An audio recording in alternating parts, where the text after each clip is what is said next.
Hello everyone, welcome back to our YouTube channel study hub. तो आज की video में हम डिटेल में डिस्कस करेंगे साइमन कमीशन 1927। इससे पहले प्रीवियस लेक्चर में हमने क्या पढ़ा था? स्वराज पार्टी पढ़ा। उसके बाद हमने पढ़ा Hindustan Republican Association, then Kakori robbery case. ठीक है, अगर आपने हमारे प्रीवियस लेक्चर्स नहीं देखे हैं तो ज़रूर विजिट करें हमारे यूट्यूब चैनल स्टडी हब पर और हमारे प्रीवियस लेक्चर ज़रूर देखें। तो साइमन कमीशन जो है, इसे वाइट पेपर कमीशन भी कहा जाता है, स्टैट्यूटरी कमीशन भी कहा जाता है। तो इस कमीशन को लेकर बहुत बड़ा विद्रोह हुआ था। तो वो क्यों होता है वो हम डिटेल में पढ़ेंगे। सबसे पहले बैकग्राउंड देख लेते हैं। बैकग्राउंड में हम देखते हैं सबसे पहले गवर्नमेंट ऑफ इंडिया एक्ट 1919 लाया गया। मॉन्टे कैल्मस्बोर्न रिफॉर्म भी इसे कहा जाता है। ठीक है, इसके अंदर क्या था? इस एक्ट के द्वारा क्या था कि इंडियन एडमिनिस्ट्रेशन में इंडियंस की पार्टिसिपेशन को इंक्रीज कर दिया गया था।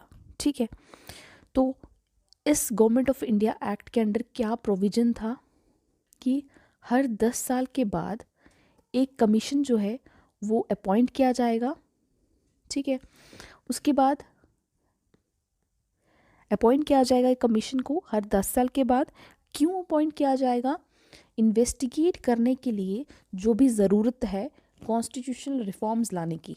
ठीक है, इन्वेस्टिगेशन के बाद प्रोग्रेस को एग्जामिन किया जाएगा और उसके बाद रिफॉर्म्स लाए जाएंगे। ठीक है, ये इंडिया में गवर्नेंस किस तरह से हो रही है ये सब देखने के लिए ये रिफॉर्म जो है वो लाया जाएगा।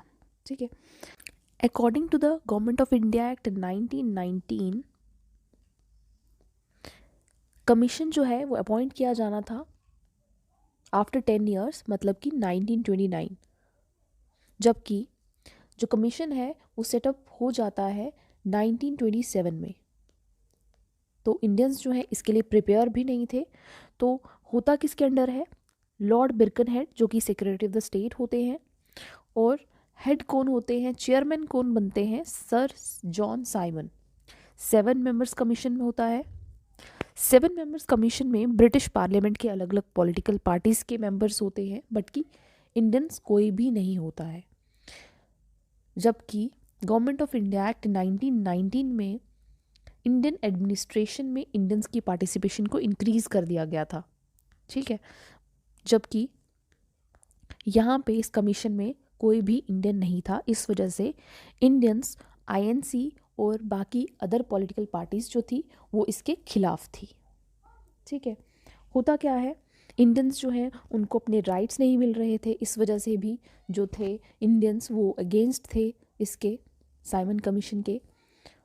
1927 में ही मद्रास सेशन में अंडर एम.ए. अंसारी डिसीजंस लिए जाते हैं not to cooperate with the Simon Commission and all party conference जो है वो सेटअप करी जाती है अपने कॉन्स्टिट्यूशन को, इंडियन कॉन्स्टिट्यूशन को ड्राफ्ट करने के लिए। चेयरमैन कौन होते हैं? मोतीलाल नेहरू, जो कि नेहरू रिपोर्ट हम नेक्स्ट पढ़ेंगे। 3 फरवरी 1928 साइमन जो है वो बॉम्बे पहुंचता है और वहाँ पे मास प्रोटेस्ट चल रहा होता है। उसी के साथ ऑल ओवर इंडिया जो है वो लोग प्रोटेस्ट कर रहे होते हैं अगेंस्ट द साइमन कमीशन। ठीक है, उसी तरह से लाहौर में लाला लाजपत राय स्लोगन देते हैं गो बैक साइमन, और उसका वेलकम किया जाता है ब्लैक फ्लैग्स के साथ।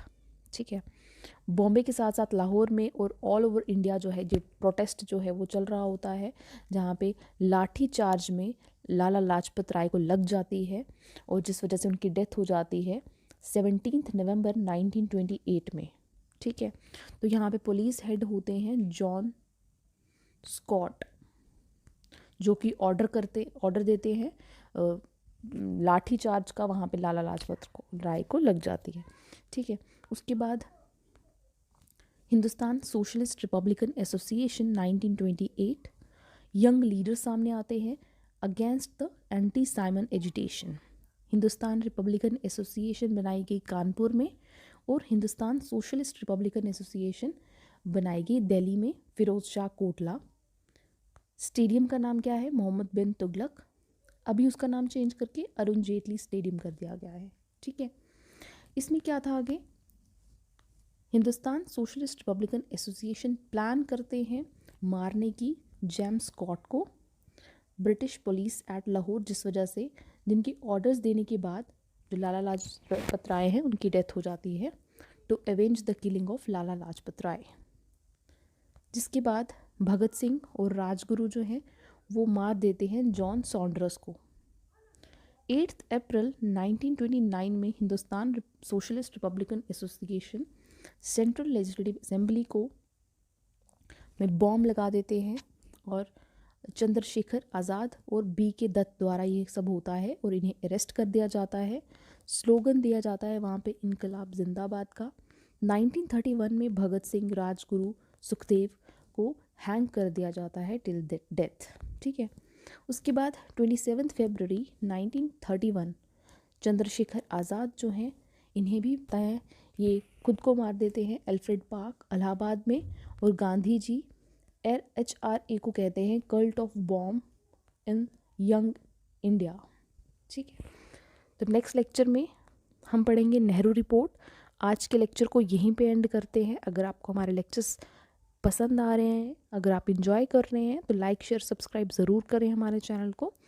तो नेक्स्ट लेक्चर में हम पढ़ेंगे Nehru report 1928। Till then bye bye, take care.